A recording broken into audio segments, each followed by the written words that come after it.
बात करते हैं। अच्छी खबर भी है, लोकसभा के बाद अब राज्यसभा में भी महिला आरक्षण विधेयक का पारित हो चुका है। संसद ने नारी शक्ति वंदन अधिनियम बिल को मंजूरी दे दी है। लोकसभा के बाद इसे राज्यसभा ने भी पारित कर दिया है और सदन ने राज्यसभा ने सर्वसम्मति के साथ नारी शक्ति वंदन अधिनियम को पास कर दिया। इस बिल के पक्ष में 215 वोट पड़े और बिल का किसी भी राज्यसभा सांसद या पार्टी ने विरोध नहीं किया है। तो अब संसद के दोनों सदनों में यह पास हो चुका है। पहले लोकसभा में पास हुआ, कल राज्यसभा में इसको लेकर लंबी चर्चा चली और फिर रात तक आते आते इस बिल को पास कर दिया गया। सर्वसम्मति से राज्यसभा में यह पास हुआ, किसी ने इसका विरोध नहीं किया।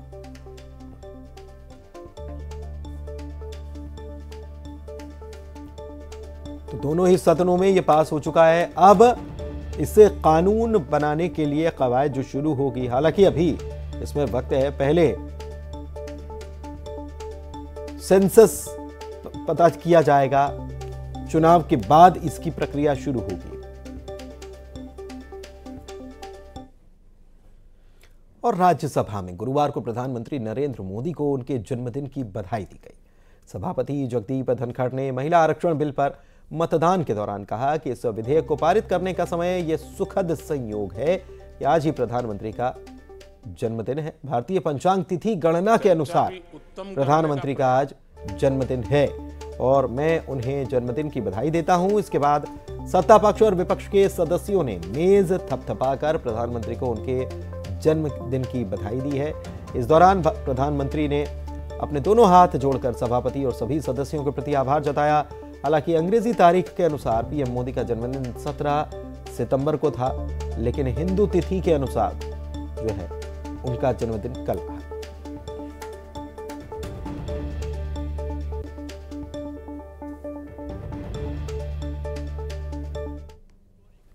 Congratulations.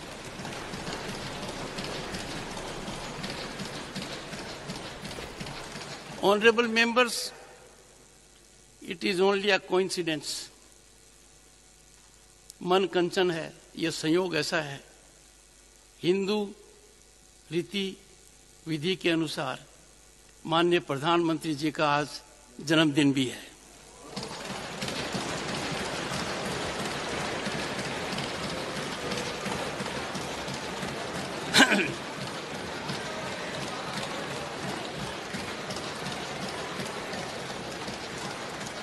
मैं उनको कोटि कोटि बधाई देता हूं।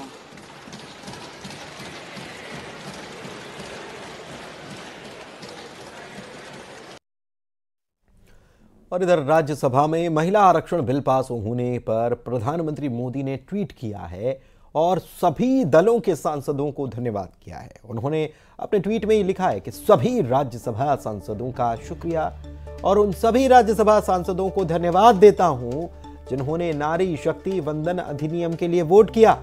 इस तरह का सर्वसम्मत समर्थन वास्तव में खुशी देने वाला है। यह देश की लोकतांत्रिक यात्रा में एक निर्णायक क्षण है।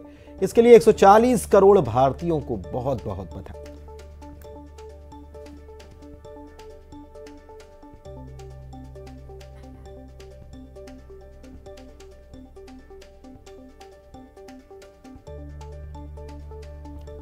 तो राज्यसभा सांसदों का शुक्रिया प्रधानमंत्री ने अदा किया और एक्स पर उन्होंने ये बातें लिखी है, शुक्रिया। और 140 करोड़ लोगों के इसके लिए बधाई उन्होंने दी है। और गृह मंत्री अमित शाह की अगर बात कर लें तो उन्होंने भी ट्वीट किया और प्रधानमंत्री का आभार जताया है और लिख रहे हैं वे कि जहां चाह होती है वहां राह होती है। Where there is a will there is a way. समतामूलक शासन की राह पर एक ऐतिहासिक मील का पत्थर हासिल हुआ है। उन्होंने आगे लिखा है कि जब राज्यसभा ने महिला आरक्षण विधेयक पारित कर दिया, बड़ा दिन रहा। बहुत दिनों से चली आ रही मांग को प्रधानमंत्री नरेंद्र मोदी ने पूरा करके दुनिया भर में लैंगिक समानता और समावेशी शासन का एक शक्तिशाली संदेश भेजा है। मोदी जी को मेरा हृदय से आभार और प्रत्येक नागरिक को बधाई।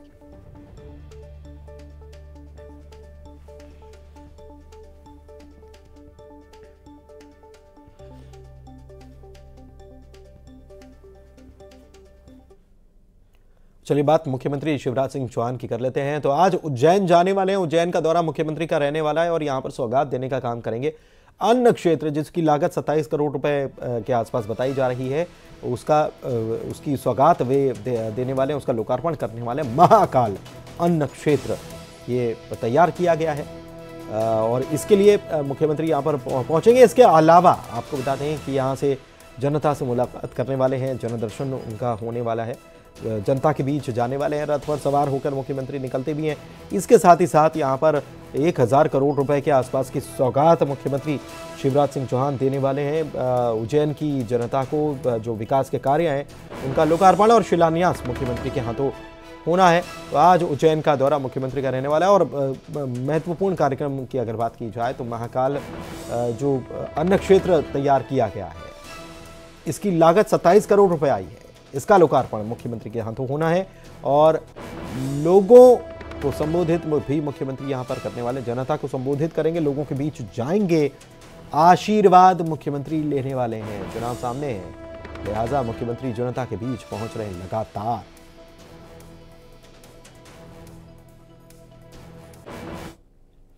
चलिए बढ़ते हैं आगे, जबलपुर की बात कर लेते हैं। संस्कारधानी के आधार ताल में जन आशीर्वाद यात्रा निकाली गई और मुख्यमंत्री शिवराज सिंह चौहान भी अब इसमें शामिल होने वाले हैं। जनसभा यहां पर होने वाली है, इसे संबोधित मुख्यमंत्री करने वाले हैं। तो आज जो जनता का आशीर्वाद लेने के लिए बीजेपी की तरफ से जो यात्रा निकाली जा रही है, जिसे जन आशीर्वाद यात्रा नाम दिया गया है, लगातार ये यात्रा जो है आपने आगे बढ़ती हुई नजर आ रही है। और इस यात्रा की बात की जाए तो आज जबलपुर संस्कारधानी पहुंचने वाली है यात्रा। वैसे आपको बता दें कि 5 अलग अलग संभागों में ये यात्रा लगातार चल रही है, लगातार ये यात्रा चल रही है और कई नेता इसमें शामिल हो रहे हैं। मुख्यमंत्री पहुंचने वाले जबलपुर आधारताल में जन आशीर्वाद यात्रा में मुख्यमंत्री शामिल होंगे और जनसभा को यहां पर वे संबोधित करने वाले हैं। चुनाव करीब है और ऐसे में यात्राओं का दौर चल रहा है और ये अब ये समझ लीजिए कि ये यात्राएं जो हैं इनका ये अंतिम दौर में आ गई है, क्योंकि 25 तारीख को एक महा सभा होने वाली है और ये भोपाल के जमहूरी मैदान में कार्यक्रम होने वाला है और इसमें प्रधानमंत्री आने वाले हैं। तो ये एक बड़ा कार्यक्रम होगा जिसमें 10 लाख लोगों के जुटने की उम्मीद पार्टी जता रही है। तो ये समझिए कि जन आशीर्वाद यात्रा जो है अंतिम रूप में चल रही है, अंतिम दौर में चल रही है और इसमें लगातार मुख्यमंत्री शिरकत करें, जबलपुर पहुंचे। और गुजरात के गृह मंत्री की बात कर लेते हैं। हर्ष सांघवी इंदौर पहुंचे हुए उन्होंने शिवराज सरकार की काम की तारीफ की है और कहा है कि किसी भी राज्य में चुनाव को लेकर ऐसा माहौल पहली बार देखा है। एमपी की बीजेपी सरकार 2023 के विधानसभा चुनाव और 2024 के लोकसभा चुनाव में जनता के साथ मिलकर इतिहास लिखने वाली है। गुजरात के गृह मंत्री इंदौर में 56 दुकान पर पहुंचे और यहां पर इंदौर की 56 दुकान के स्वाद का उन्होंने जायका लिया, स्वाद लिया। मध्य प्रदेश के नागरिकों को मिलने का अवसर प्राप्त हुआ। मेरी मध्य प्रदेश की माताओं को, बहनों को, युवाओं को, बुजुर्गों को मिलने का अवसर प्राप्त हुआ। मैंने इस प्रकार का माहौल पहली बार कोई चुनाव में देखा है। अनेक राज्यों में अनेक रैलियां होती है, मध्य प्रदेश में माहौल बिल्कुल अलग है। लोगों के मन में भारतीय जनता पार्टी के लिए कुछ अलग ही प्रकार का प्यार और जिस प्रकार के लोगों के मन में डबल इंजन की सरकार के प्रति जो प्यार नज़र आ रहा है, वो देख के मुझे ज़रूर ये लग रहा है कि 2023-24 दोनों एक नया इतिहास लिखेंगे। नर्मदापुरम की बात कर लेते हैं, जहां पर जन आशीर्वाद यात्रा चल रही है और इस यात्रा में शामिल होने के लिए प्रदेश सरकार के मंत्री राजवर्धन सिंह दत्तीगांव और ओपीएस भदौरिया यहां पर पहुंचे थे। यात्रा का कार्यकर्ताओं ने स्वागत किया। माखनपुर में नेताओं ने आम सभा की। राजवर्धन सिंह दत्तीगांव कह रहे हैं कि 2018 में विधानसभा चुनाव से पहले कांग्रेस ने वचन पत्र जारी किया था और सरकार बनने के बाद सीएम जनता को दिए हुए वचनों को भूल गए थे। मंत्री ओपीएस भदौरिया ने भी कांग्रेस को अपने निशाने पर लिया।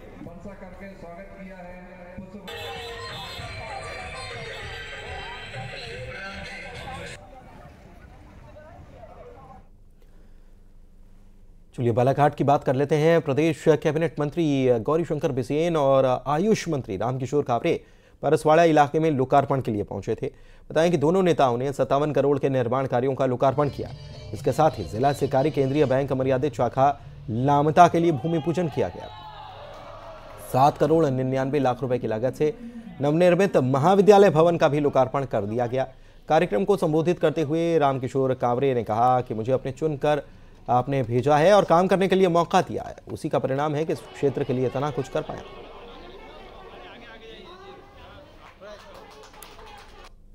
आज पलसवाड़ा विधानसभा में लगभग 57 करोड़ रुपया का भूमि पूजन और लोकार्पण किया है। जो हमने कहा था वो किया। जो शिवराज जी ने बोल के गए थे वो परिणाम के रूप में हमने धरती पर उतारने का काम किया है।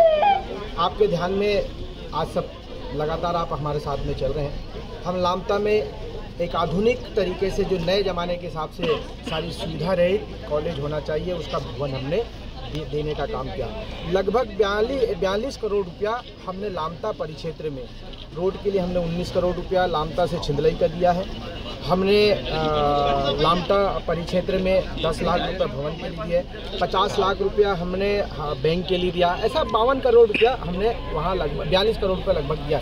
आज हम जब पलसवाड़ा में आए हैं तो पलसवाड़ा की धरती पे जो सोचे नहीं थे कि कभी अनुभाग यहाँ पर खुलेगा, छोटा ब्लॉक है लेकिन दूरियां भौगोलिक दृष्टि से दूरियां ज़्यादा है और हमने संकल्प लिया था कि हम भैया हमारे पलसवाड़ा के लोगों को नहीं जाने देंगे। आज हमने अनुभाग का शुभारंभ किया है।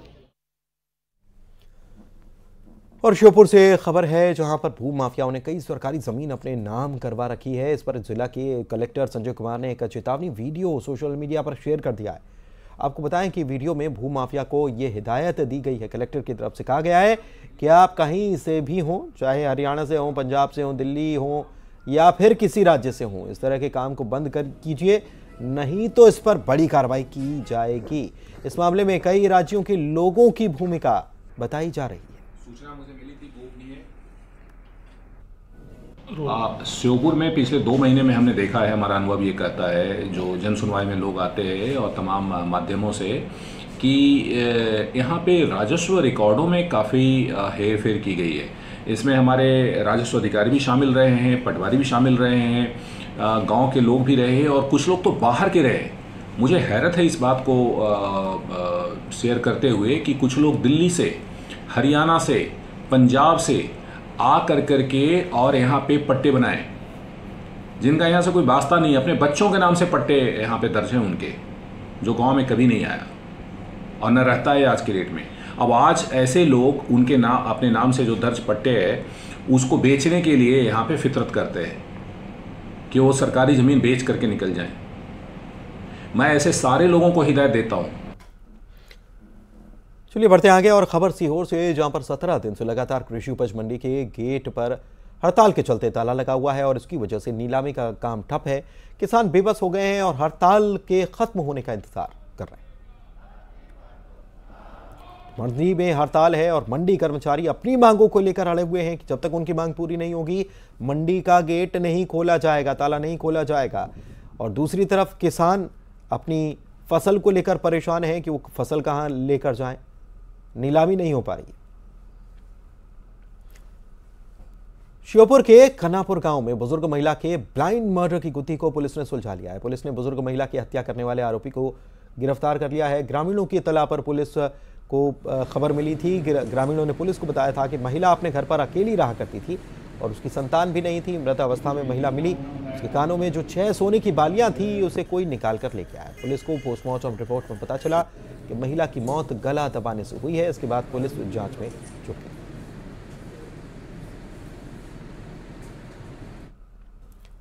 और चलिए मौसम की बात कर लेते हैं। तो मध्य प्रदेश में बारिश का दौर अभी भी जारी है और अभी भी मौसम विभाग की तरफ से येलो अलर्ट तो जारी कर ही दिया गया है। प्रदेश में एक बार फिर से बारिश का दौर और देखने को मिल सकता है और देखने को मिलेगा, क्योंकि येलो अलर्ट जारी किया गया। प्रदेश भर में हल्की से मध्यम बारिश के आसार जताए गए हैं और इसके लिए येलो अलर्ट की कैटेगरी में 16 जिले आ रहे हैं। 16 जिलों में बारिश का अलर्ट जारी किया गया है और 4 जिलों में बारिश का ऑरेंज अलर्ट जारी किया है।